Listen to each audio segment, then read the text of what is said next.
Hace unos días en la revista Lingua Franca, el profesor Alan Sokal hizo una aclaración sobre su artículo Transgressing the Boundaries, publicado en la revista Social Text, el cual dejó a más de un lector confundido e impresionado dado a sus fuertes rasgos de ilogismo e incongruencias. Dicho artículo presuntamente era una broma evidenciando la facilidad que tienen los autores de publicar hechos probablemente respaldados en los medios de las ciencias sociales. Hablando desde un punto de vista científico, esto, por supuesto, esparciendo desinformación y confusión, el día de hoy buscamos conocer las razones detrás de su pensamiento mediante una entrevista conducida por Laura Noriega, directamente con el profesor Alan Sokal. Vamos contigo, Laura. Así es, hoy tenemos con nosotros al mismo profesor Alan Sokal, quien nos va a contar más a fondo el porqué de su pensamiento y nos explicará sobre este llamado escándalo Sokal. Buenos días, profesor Sokal. Buenos días, Laura. Cuéntenos, ¿por qué publicó este texto farsante? Claro que sí. Tenía la intención de evidenciar lo fácil que es publicar cualquier cosa en los medios y esparcir las famosas fake news.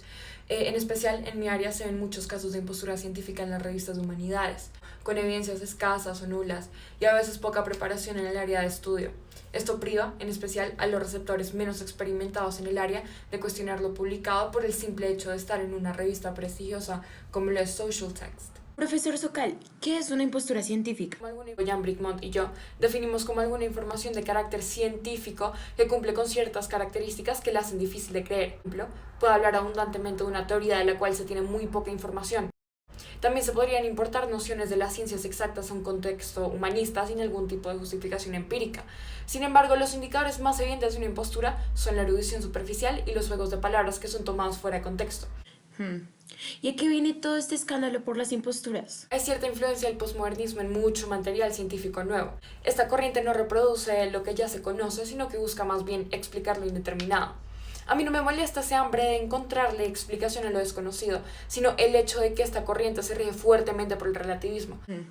¿Está usted en desacuerdo con el relativismo a la hora de adquirir el conocimiento? Por supuesto que no. Yo creo que hay ciertos asuntos donde es válido el relativismo y la diferencia entre puntos de vista. Sin embargo, hay una gran diferencia entre el relativismo filosófico y el relativismo científico. El relativismo filosófico es aceptable ya que es sustentado por razones éticas y estéticas, muchas veces influenciadas por la cultura y valores de cada quien. Por otro lado, el relativismo científico, que ya de por sí, de entrada suena súper paradójico, sostiene la imparcialidad de evaluación en el desarrollo del conocimiento. Para el relativismo filosófico hay evidencias en las explicaciones. Para el científico nunca la hay, y si la hay, poco dice y poco prueba.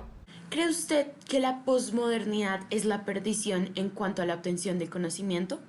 Esta corriente no solo se caracteriza por el relativismo y rechazo de todo sustento empírico, sino que es una gran paradoja entre la construcción práctica del mundo y la especialización cognitiva de aspectos culturales y simbólicos.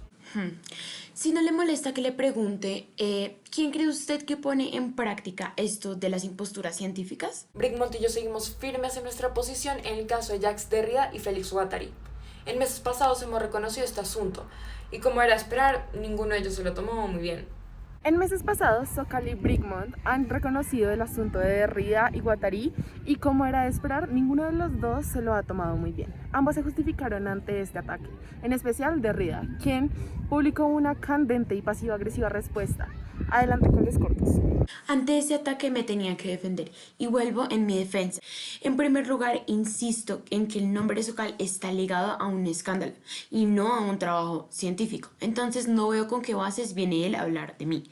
Yo la verdad lamento su falta de seriedad y de capacidad de argumento. Solo se enfocó en atacar mi lenguaje cuando estaba dando mi respuesta sobre la conferencia de Jan Hyppolite.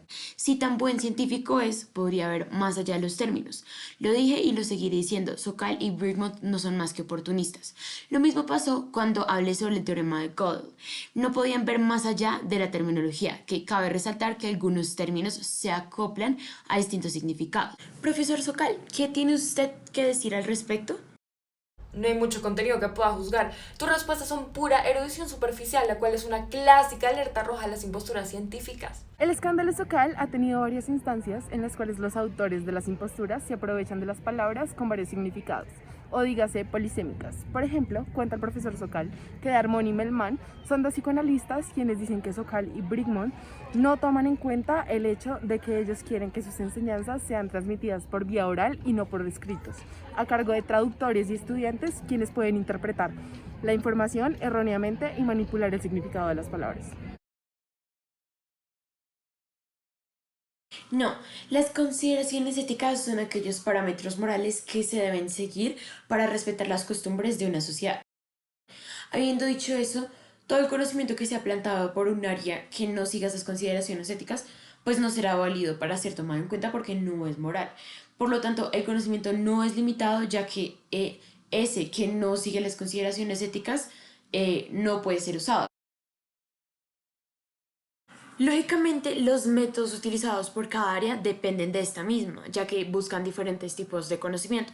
Por ejemplo, el área de ciencias naturales se privilegia del método científico. Otro ejemplo, uno de los métodos de la historia, es uno de investigación llamado el analítico sintético, usado por los historiadores. Sin embargo, todas estas áreas, incluyendo estas dos, constan de una identificación de una cuestión sobre la cual quieren explorar ese conocimiento. También usan una conceptualización, que es donde se detallan los elementos básicos del problema, una formalización donde se comprende la naturaleza del espacio de búsqueda y el tipo de búsqueda a realizar, y una implementación donde se seleccionan los algoritmos más adecuados para la investigación, y por último una prueba donde se prueba la validez del conocimiento adquirido. El lenguaje es esencial en el conocimiento, ya que es el que comunica todo. Sea verbal o no verbal, este siempre debe ser claro y concreto para que el conocimiento sea transmitido e interpretado de la mejor manera según su intención.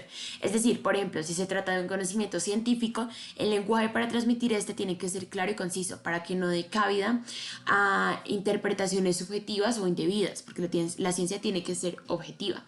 Además, el lenguaje tiene que ser concreto y específico para evitar inconsistencias en el conocimiento. Básicamente, la importancia que tiene el lenguaje en la adquisición de conocimiento es demasiada, en vista de que en él radica la utilidad de este, es decir, radica la utilidad del conocimiento.